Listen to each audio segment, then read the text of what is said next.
Thich Nhat Hanh, the spiritual teacher, the Buddhist teacher, said that the greatest gift a parent can give to their child is his or her own happiness.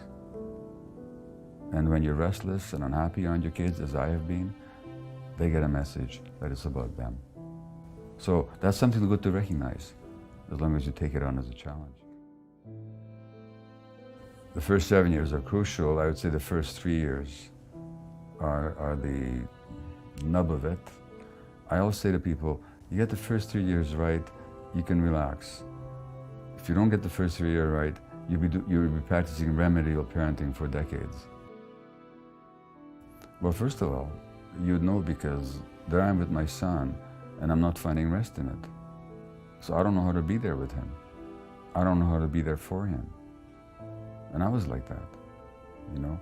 And I was always waiting for my kids to grow older when I could intellectually engage them. And now we'll have something in common. But the sheer act of being, or the sheer state of being, I could never achieve with them. And it's interesting because I look at my brothers. They're so wonderful with little kids. They're so spontaneously there for them. I never knew how to do that. Because the real relationship doesn't depend on words. It depends on the capacity to be with. And they can sense just that energy from you. I'm just here with you. Yeah. And I'm here. And I welcome your presence. Right. And I welcome you to exist in my presence. And I'm overjoyed to have you in my presence. Right. That's what the child needs from the parent. Mothers form a different bond, but only because mothers are present with their kids. Whereas the fathers tend to visit the kids. I mean, you know, the father goes to work typically and then visits at home for a couple of hours and then takes off again next morning. Those fathers who stay home with their kids, they learn how to mother their kids. So it's not a gender issue, it's a relational issue. And the mothers allow themselves to be trained by the kids, whereas the fathers tend to impose their own expectations on the kid. It's your presence that gives him security that he can play on his own. Right, okay. The anxious child cannot play on his own, or he'll play on his own as a way of protecting himself. What you actually, like when you actually look at animals play, the cubs play all the time, and play is a preparation for life, but it happens in the protective presence of the parents. Verbally communicate. That's not even the most important part. Just be there. Not even if. You can't verbally communicate because the 2-month-old, the 3-month-old, the 6-month-old doesn't understand words anyway. Yeah. So the communication happens on a much deeper level. In our culture, the children never need to attach. They need to connect with somebody because without that connection, they don't survive. And in the hunter-gatherer bands where human beings evolved, those attachments were with adults. And not just one adult or 2 adults, but with a whole set of nurturing adults. Now in our culture, we've deprived the kids of the parental presence for the most part, and the child's brain can't handle an attachment void where there's no attachment figure. And in the absence of the parent or the nurturing adult, the child will fill that void with the peer group.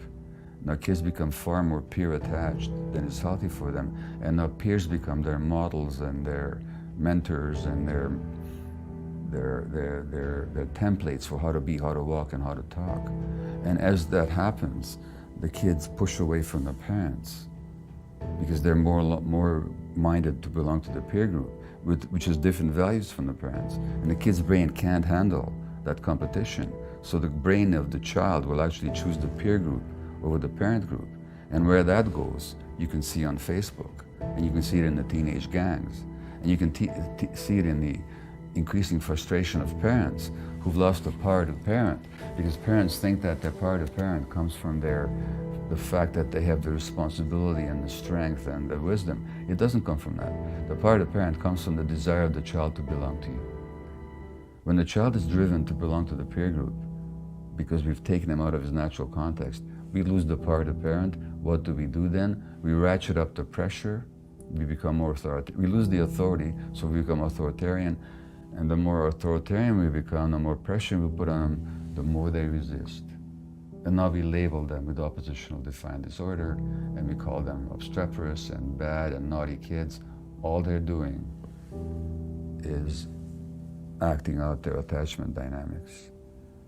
So if we want to discipline kids, we actually have to make them our disciples And the disciple is not somebody who's afraid of you. The disciple is somebody who loves you and wants to belong to you and follow you. So discipline is the very opposite of punishment. First of all, you realize that the most important template, in fact, the essential template for the emotional development of the child, as well as for the brain's healthy physiological development, is a nurturing relationship with mutually responsive adults. That is the template for physiological brain development and healthy psychological development. That means that anything that you do that undermines the relationship with the child will actually undermine the child's development, because it makes the child insecure, and kids in state of insecurity are in defensive flight or fight mode, in which mode they don't learn anything. They just are defending. And so that every time I use the relationship against the child, so I have a 2-year-old who's angry, and most psychologists and parenting experts will tell you, time out. In other words, what they're telling you is withdraw the relationship from the child as a way of threatening the child. And that threat will make the child comply with you. Well, the child may temporarily comply with you, but what have you taught her? You've taught her that the relationship is conditional. Right. That they're only acceptable to you if they please you. Furthermore, you've taught them that relationships are unstable and unreliable. And you've learned, and they've learned, that you're not available for them when they're most upset. Because why is he acting out? Why is he throwing a tantrum? Because they're frustrated about something, because they're angry about something, because they're unhappy. And you say to them, when you're most unhappy, that's when I'm least available to you. And this is how parents are taught to parent. Furthermore, parents are taught not to pick up their kids when they're crying. Let them sleep it out, which is utterly noxious. Because the child who you don't pick up, right. What lesson do they get? Their emotions don't matter. That's the lesson they get. Okay. And just the opposite of what any loving parent wants to teach. Right. So that the psychology, the parenting psychology in this culture has become anti-child. And as long as 70 years ago, this was already the case, Dr. Spock, who you might recall, Sure. talked about the tyranny of the infant. Time out. I found my mother's diary recently. When I was 6 weeks old, and this is 1944, my mother is writing, "My poor little Gabor, you've been crying since 3 in the morning. My heart broke for you. But I couldn't pick you up to feed you until 5 o'clock because the doctors would be so angry with me, because I learned to feed you on schedule rather than on demand. And I didn't want to displease the doctors. So I had to let you cry for almost 2 hours. And finally at 4:45, my heart broke and I couldn't do it anymore. And I picked you up and fed you, but don't think I'll do it again." Now, what's the message to a 6 weeks old who's desperate for maternal contact? And this woman who absolutely adored me, who did everything she could to save my life under very difficult circumstances that I already talked to you about before, wartime Hungary, Nazi occupation, who absolutely loved me, and she's absolutely hurting me at the same time. And just how confusing that is for the infant. Now, you tell a mother bear to ignore the crying of the infant. You tell a mother cat to ignore the crying of the infant. Every fiber in my mother's being wanted to pick me up and nurture me, but because the doctors had told her not to. And this is how we tell parents now how to parent. We tell them to sleep train their kids by not picking them up. Hunter-gatherer tribes, you know what they do? They never even put their kids down. In the state of nature, creatures don't put their kids down. Right. That doesn't mean you're permissive. The kid wants a cookie before dinner, and you know better.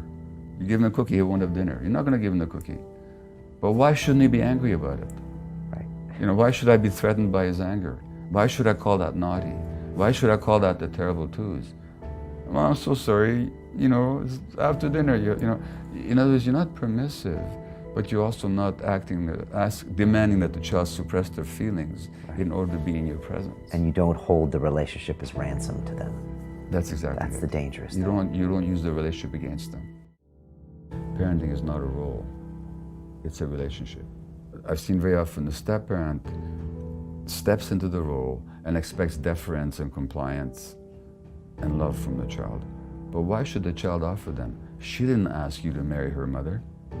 That was her mother's decision, maybe for perfectly valid reasons, But let's not assume that the child is necessarily a party to it. And if you want to step into the role of parenting, you have to develop the relationship where the child wants to belong to you, where the child's attachment drive is directed towards you. And then you'll be the parent. But let's not assume that it's a role that simply you can start doing the right things without a relationship. And Krishnamurti, the great teacher, said that the most important thing is relationship. And he said that without understanding relationship, any plan of action will only breed conflict. So it's that relationship that we have to get. Now, I don't need to know the circumstances, but I can tell you, no adults divorce without a fair bit of unhappiness. I mean, no two happy parents wake up Saturday morning and say, it's been wonderful, I'm totally in love with you, goodbye, you know. There's usually a period of alienation and stress and struggle and rancor. And the child has to endure all that. And then the mother and the child has endured the loss, well, assuming that the father didn't die or something. But one way or the other, the child, the 6-year-old, has endured the loss. Then you come along, and all of a sudden the mother forms a relationship with you. Why should that not be threatening to the child? She's already lost something, and all of a sudden there's a stranger in the home whom mommy really loves. Well, every reason she might perhaps perceive you as a threat. Now, maybe she didn't. Maybe you formed a great relationship with her right from the beginning, and maybe she welcomed you into the home. But it can easily work the other way. In other words, all I'm saying is we have to understand that the parents' relationship with one another is not immediately transferable to the child. That a relationship is to build with the child. And that's what then gives you the power to parent, is the relationship that the child wants to give you and maintain with you. The power of parenting comes from the desire of the child to belong to you. Right. And this is whether you're the step parent or the biological parent.